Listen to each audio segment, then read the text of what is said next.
تو اللہ کو راضی کرنے کے لیے میرے عزیزوں، میرے بھائیوں، میری آپ سب سے گزارش ہے کہ ہم اپنے رب کی مان کے چلیں۔ اور جتنا مجمع ماشاءاللہ سب مجھے اکثر نوجوان نظر آ رہے ہیں، ایک وعدہ ہم سب اللہ سے کرتے ہیں کہ ہم توبہ کریں اللہ کی بارگاہ میں۔ اور توبہ ایسا عمل ہے کہ بعض اوقات نیکی سے اللہ اتنا خوش نہیں ہوتا جتنا اپنے بندے کی توبہ سے خوش ہوتا ہے۔ اور اللہ ایسا، میں کیا کہوں، کیسے کہوں، یہ واحد بادشاہ ہے جو معاف کرنے پہ خوش ہوتا ہے، اور جتنی دفعہ توبہ ٹوٹ جائے، توبہ کرو گے تو وہ خوش ہوگا۔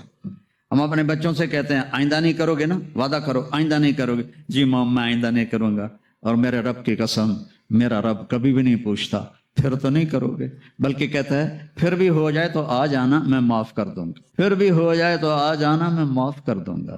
اور اللہ حدیث میں کہتا ہے میرا بندہ تو اتنے گناہ کر کہ روشنی والی زمین کے اوپر ان کو رکھتا جا، اور جا کر آسمان کی چھت سے لگا دے اپنے گناہوں کو، اور پھر صرف ایک دفعہ کہہ دے یا اللہ معاف کر دو، میں سارے ہی معاف کر دوں۔ تو توبہ کرتے ہو؟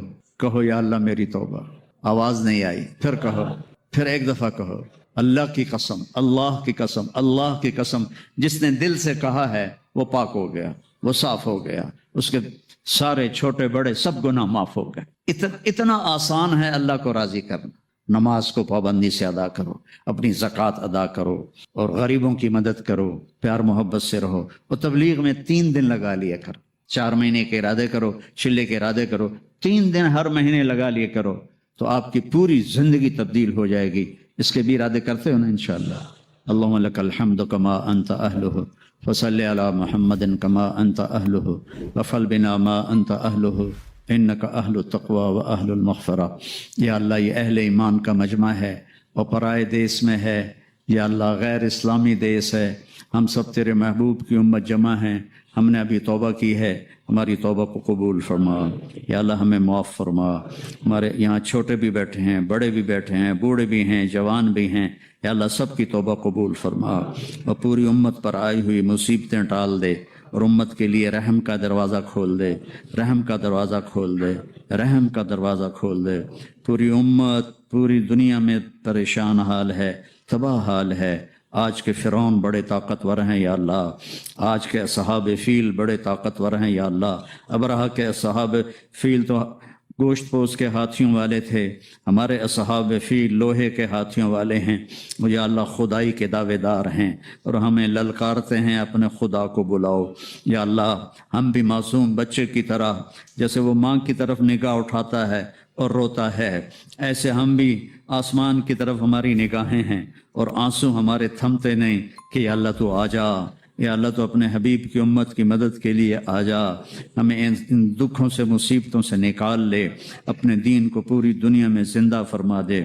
یہ جتنا اہل ایمان یہاں ساؤتھ افریقہ میں ہیں یا دنیا میں جہاں بھی ہیں، ان کی حفاظت فرما، ان کی نسلوں کی حفاظت فرما، ان کی مساجد کو آباد فرما، ان کے مکاتب اور مدارس کو آباد فرما، ان کے کاموں میں برکت دے، ان کی زندگی میں برکت دے، ان کی صحت میں برکت دے، ان میں آپس میں لڑائیاں ختم فرما، وہ مذہب کے نام پر ہوں یا قوم کے نام پر ہوں یا کسی بھی وجہ سے آپس میں ناراض ہوں تو ان کی صلح کروا، ان کی محبتیں قائم فرما۔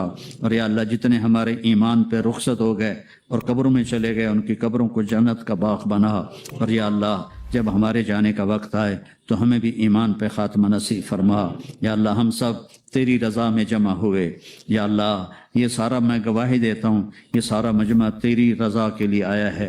مجھے اپنے بارے میں کوئی دعویٰ نہیں، میں ممبر پر ہوں، مجھے نہیں پتا کہ میں نے ریاکاری سے یہ بات کی ہے، یا اللہ یا اللہ مجھے نہیں پتا۔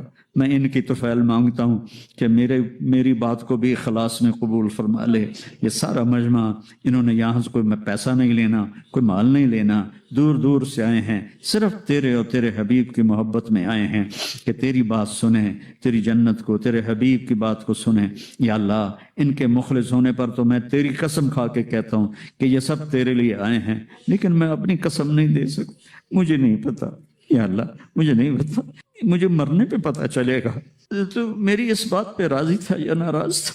یا اللہ سب سے پہلے جہنم میں علماء کو ڈالا جائے گا جو ریاکار تھے. یا اللہ مجھے نہیں پتا مجھ سے جہنم کی آگ کو بھڑکایا جائے گا یا مجھے موت. یا اللہ تیرے رحم کی امید ہے اور اپنے گناہوں کا خوف ہے. تیرے رحم کی امید ہے. تیرے نبی کے آنسو بہت ہمارے لیے نکلے ہیں یا اللہ, وہ بہت روئے ہیں یا اللہ. کوئی نبی اتنا نہیں رویا جتنا ہمارے نبی روئے ہیں. اور یا اللہ کسی نبی نے دنیا سے جاتے ہوئے اپنی امت کو سلام نہیں کہا. میرے نبی پہ قربان جاؤں, انہوں نے دنیا سے جاتے ہوئے صحابہ سے فرمایا تھا تمہارے بعد جو میری امت آئے ان کو میرا سلام کہنا. ہم کتنے خوش قسمت ہیں کہ تیرے نبی نے ہمیں سلام بھیجا. پھر یا اللہ تیرے نبی نے ہمارے بارے میں ہم اتنے گندے کہ گندگی کا لفظ بھی چھوٹا پڑ گیا ہے ہماری گندگی کے. لیکن تیرے محبوب نے ایک دن فرمایا میرا جی چاہتا ہے میں اپنے بھائیوں کو دیکھوں. صحابہ نے کہا یا رسول اللہ ہم آپ کے بھائی ہیں. کہا نہیں تم میرے صحابی ہو. میرے بھائی وہ ہیں جو مجھے دیکھیں گے نہیں لیکن مجھ پہ ایمان لائیں گے. ہم نے نہیں دیکھا, 1400 سال کا فاصلہ ہے, ہم نے نہیں دیکھا, ہمارے ماں باپ نے دیکھا, ہمارے دادا پردادا نے دیکھا, ہماری اگلی نسلیں نہیں دیکھی. میں قربان جاؤں یہ ساری گندیوں کے باوجود تیرا محبوب ہمیں بھائی کہہ رہا ہے, یہ میرے بھائی ہیں. اور قیامت کے دن بھی یا اللہ جب سارے نبی نفسی نفسی کہیں گے تیرا محبوب امتی امتی کہے گا. یا اللہ تجھے تیرے محبوب کی محبت کا واسطہ, ان کے آنسوؤں کا واسطہ. ہماری جھولی خالی ہے. جب تو کہے گا دکھاؤ کیا لائے ہو, ہمارے پاس کچھ نہیں, کیا دکھائیں گے. جب تم کہے گا ارنی ماذا قدمت, ہوئے میرے مولا مر گئے, حساب نہ لینا. یا اللہ ہم کیا دکھائیں گے, ہمارے پاس ہے کیا, ہم کیا دکھائیں گے, ہمارے پاس ہے کیا. ہم فقیر ہے یا اللہ, فقیر ہے. کھوٹے سکے ہیں دامن میں. ایک تیرا ہی دربار ہے جہاں کھوٹا سکہ چل جاتا ہے, باقی تو کہیں کھوٹے سکے نہیں چلتے. صرف ایک تیرا دربار ہے جہاں کھوٹے سکے چل جاتے ہیں. ہم کھوٹے ایمان والے ہیں, کھوٹی نمازوں والے ہیں, لیکن تیرے محبوب کے آنسوؤں کا ہمیں سہارا ہے, ان کی دعاؤں کا سہارا ہے, تیری رحمت کا سہارا ہے. تو قریب ہے, معاف کرنے کو پسند کرتے. یا اللہ ہم تیری جنت کے حقدار نہیں, ہمیں جہنم سے بچا لے, ہمیں جہنم سے بچا لے, قبر کے عذاب سے بچا لے, حشر کی گرمی سے بچا لے, ننگے ہونے سے بچا لے, جہنم میں گرنے سے بچا لے. اپنے نبی کے ساتھ ہی ہمیں جنت میں جگہ نصیب فرما دے. یا اللہ جس دن تیرے دیدار کا دن آئے تو ہمارا نام لے کر بھی پوچھ رہا ہو کیا حال. سبحان اللہ, تو اپنے پیاروں کے نام لے کر پوچھے گا کیا حال ہے. ہم سے بھی پوچھ لینا کیا حال ہے, ہمارے بارے نیارے ہو جائیں. یا اللہ تو ہم سے راضی ہو جا, ہمیں ایک دفعہ محبت سے دیکھ لے, آسمان سے ایک دفعہ ہمیں محبت سے دیکھ لے, عرشوں سے ہمیں محبت سے دیکھ لے. اور یا اللہ ہمارے ان آنسوؤں کو رحم فرما دے, اور تو کہہ دے میں راضی ہو گیا ہوں. تو کہ ہاں کہہ دے جاؤ میں راضی ہو گیا ہوں. اللہ فرشتے بھی خوش ہو جائیں گے, تیرا حبیب بھی خوش ہو جائے گا, ہمارا بھی کام بن جائے گا. یا اللہ تیرے دربار کا ایک ایسا دربار ہے جہاں کھوٹا سکہ بھی چل جاتا ہے. وَنَسْأَلُكَ خَيْرَ الدُّنْيَا وَالْآخِرَةِ یا ارحم الراحمین. وصلی اللہ تعالی علی النبی الکریم. ہم جانتے ہی نہیں کہ اس اور اس جہان میں کس طرح کامیاب ہونا ہے کہ اللہ راضی ہو جائے. کامیابی کا مفہوم ڈاکٹروں میں یہ ہے کلینک چل جائے, مریض آنے شروع ہو جائیں, اور وہ لیبارٹریوں سے رابطے ہو جائیں, کمپنیوں سے رابطے ہو جائیں, تو جی وہ دن تو موجوں ہوں گی. اور تاجر میاں ادریس جیسے ان کی تجارت چل جائے, ان کا کاروبار چل جائے, تو ان کے پروجیکٹ لگنے شروع ہو جائیں. یہ کہیں گے لو جی ساڑیاں تو موجوں ہوں گی. سکسیسفل ہیں, بڑے کامیاب تاجر ہیں. ہر لائن کی مثال دے دیتا ہوں. ہم ذمہ دار لوگ ہیں وراثتی, ہماری فصلیں اچھی ہونے لگ جائیں, ہمارے پلاٹ اچھے بن جائیں, تو ہم کہتے ہیں جی ہم بڑے کامیاب ذمہ دار ہیں. اللہ کیا کہتا ہے؟ میں نے ایک چھوٹی سی سورت آدھی تلاوت کی. اللہ کیا کہتا ہے؟ جب آپ کسی بات کو مضبوطی سے بیان کرنا چاہیں تو آپ قسم اٹھاتے ہیں. آپ قسم اٹھاتے ہیں. قسم شک کو دور کرنے کے لیے ہوتی ہے, اس لیے ہم ہماری عدالتیں بھی قسم اٹھواتی ہیں, اور ہمارے پنچایتوں میں بھی قسم اٹھوائی جاتی ہے. جس کا اعتبار نہیں ہوتا وہ کہتے ہیں یہ اس کی جگہ فلاں آدمی قسم اٹھائے. اللہ کو قسم اٹھانے کی ضرورت ہے؟ بولو بھائی. وَمَنْ أَصْدَقُ مِنَ اللَّهِ قِيلًا, اللہ سے سچا کوئی ہو سکتا ہے کائنات میں؟ اللہ کیوں قسم اٹھا؟ اور یہ جو میں نے آیت 2-3 آیتیں پڑھی ہیں, اس میں اللہ نے ایک بات ہمیں سمجھائی ہے، اس کو سمجھانے کے لیے جتنی قسمیں اللہ نے اٹھائی ہیں پورے قرآن میں کہیں اتنی قسمیں نہیں اٹھائیں۔ آپ میاں ادریس صاحب کو چیئرمین سمجھتے ہیں اور بہت نیک آدمی ہیں، اللہ سے ڈرنے والے ہیں، یہ آپ کے سامنے یہاں بیٹھ کے شروع ہو جائیں اللہ کی قسم، قرآن کی قسم، نبی کی قسم، رسول کی قسم، تو کہو گے نہیں میاں صاحب بس کرو، سانو اہمیت بات ہے، نیچرل چیز ہے۔ اب اللہ کے قرآن میں اللہ نے دعویٰ کیا مجھ سے زیادہ سچا کوئی، پھر پہلی سطر میں دعویٰ کیا لا ریب فیہ، اس میں کوئی شک کوئی، ریب شک کو نہیں کہتے، شک تو خود عربی کا لفظ ہے، دماغی کھٹکے کے لیے تین لفظ ہیں، ایک شک ہے، ایک مریا ہے، ایک ریب ہے۔ شک یہ ہے کہ میں آج پہلی دفعہ آیا ہوں تو مجھے پتہ نہیں چل رہا تھا ادھر جانا ہے ادھر جانا ہے، ایک ہمارا شاگرد ساتھ تھا بتا رہا تھا یہ ادھر ہو جاؤ ادھر ہو جاؤ، مجھے نہیں پتا، اس کیفیت کو کہتے ہیں شک، پتہ ہی نہیں ہے کہ راستہ کدھر ہے۔ بل ہم فی شک منہا بل ہم منہا عموم، اس کو قرآن نے یوں ذکر کیا۔ اس سے ہلکا درجہ ہوتا ہے مریا۔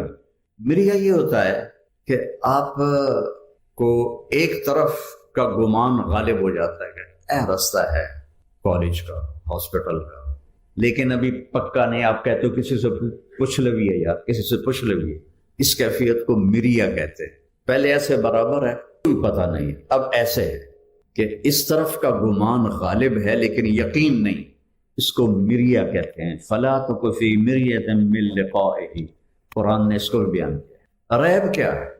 ریب یہ ہے آپ کہتے ہیں یار کالج کدھر ہے تو سامنے بورڈ نظر آ جاتا، آپ کا لفظ مکمل ہوتا ہے یار کالج کدھر ہے، سامنے آپ کو بورڈ نظر آ، او یہ جو ذرا سا آپ کو کھٹکا لگا تھا ذرا سا، اس کو عربی زبان میں ریب فرق کہتے ہیں۔ پہلا دعویٰ یہ ہے کہ میرے کلام میں شک اور مریا تو بڑی دور کی بات ہے، ریب بھی کوئی نہیں، کھٹکا بھی کوئی نہیں، اور پھر اللہ کہتا مجھ سے سچا کوئی نہیں۔ پھر اس کے بعد اللہ کہیں ایک قسم اٹھاتا ہے والعصر، کہیں دو، والضحیٰ واللیل اذا سجى، کہیں تین، واللیل اذا یغشی والنہار اذا تجلی وما خلق الذکر والانثی، کہیں چار، والسماء ذات البروج والیوم الموعود وشاہد ومشہود، کہیں پانچ، والفجر وليال عشر والشفع والوتر واللیل اذا یسر۔ جیسے جیسے بات وزنی ہوتی ہے اس پر قسمیں بڑھتی جاتی ہیں۔ اب جو میں آپ کو سنانے لگا ہوں یہاں اللہ تعالیٰ نے 11 قسمیں اٹھائی، 11 قسمیں اللہ اٹھائے، زمین آسمان کانپ اٹھے۔ والشمس وضحاها والقمر اذا تلاها والنهار اذا جلاها واللیل اذا یغشاها والسماء وما بناها والارض وما طحاها ونفس وما سواها۔ یہ 11 قسموں کا مضمون کیا ہے؟ قد افلح من زکاها وقد خاب من دساها۔ جو اچھا انسان بن گیا وہ کامیاب ہے اور جو برا انسان بنا وہ ناکام ہے۔ میں نے اس کا مفہوم بتا دیا ہے، کامیاب ہو گیا جس نے اپنے آپ کو پاکیزہ کر لیا، اور ناکام ہو گیا جس نے اپنے آپ کو گناہوں میں ڈبو دیا۔ گناہ گندگی ہے، تقریباً 82 سے دنیا پھر رہا ہوں تو وہ ایک ہمیں کہیں کہیں لوگ کہہ دیتے ہیں یہ آپ کے پاکستان میں پولوشن بڑھی ہے، پولوشن بڑھی ہے اس لیے ہم تو جاتے نہیں ہیں پاکستانی، ہم تو جاتے ہی نہیں۔ میں کہ ایک ساڑی پولوشن تو نظر آ جاندی ہے، تھوڑی پولوشن جڑی ہے نا وہ ساڑے کولوں بھی زیادہ ہے، وہ نظر نہیں آتی، وہ سیدھی روحاں تے جا کے پوندی ہے۔ وہ ہے کفر کی پولوشن، وہ ہے شرک کی پولوشن، وہ ہے کھلے عام فحاشی کی پولوشن، وہ ہے پتھروں کی پوجا کی پولوشن، وہ اللہ کی کو للکارنے کی پولوشن، یہ روحوں کو تباہ کر دیتی ہے، گندا کر دیتی۔ جتنے یہ شوبز میں جاتے ہیں یہ نشے کے بغیر نہیں رہ سکتے۔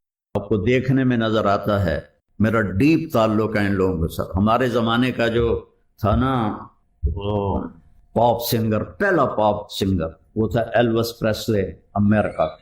وہ اس کی جہاں گاڑی کھڑی ہوتی تھی تو لڑکیاں چوم چوم چوم چوم کے اس کی گاڑی کو سرخ کر دیتی تھی، اور وہ ٹائلٹ میں مرا نشوں کی کثرت کی وجہ سے۔ جنید جمشید جب پہلی ملاقات ہوئی 97 میں تو اتنی پیک کسی گلوکار کو نہیں نصیب ہوئی جتنی جنید جمشید. ایک اس کا قد و قامت، اس خوبصورتی، آواز. 97 میں پہلی ملاقات ہو تو مجھ سے کہنے لگا آپ سے ایک بات پوچھنی. کہ بتاؤ.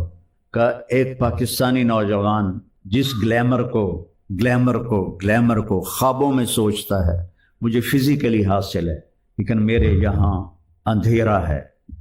دیکھ رہے ہو بچوں، یہاں اندھیرا ہے، مجھے سکون نہیں. اس کی کیا وجہ ہے؟ میری تو ہر خواہش پوری ہو رہی. میں نے کہا بالکل آسان سی وجہ ہے، تمہارے دائیں گھٹنے میں درد ہے اور تم بائیں گھٹنے پہ دوا لگا رہے ہو. جہاں دوا لگا رہے ہو وہاں درد کوئی نہیں، اور جہاں درد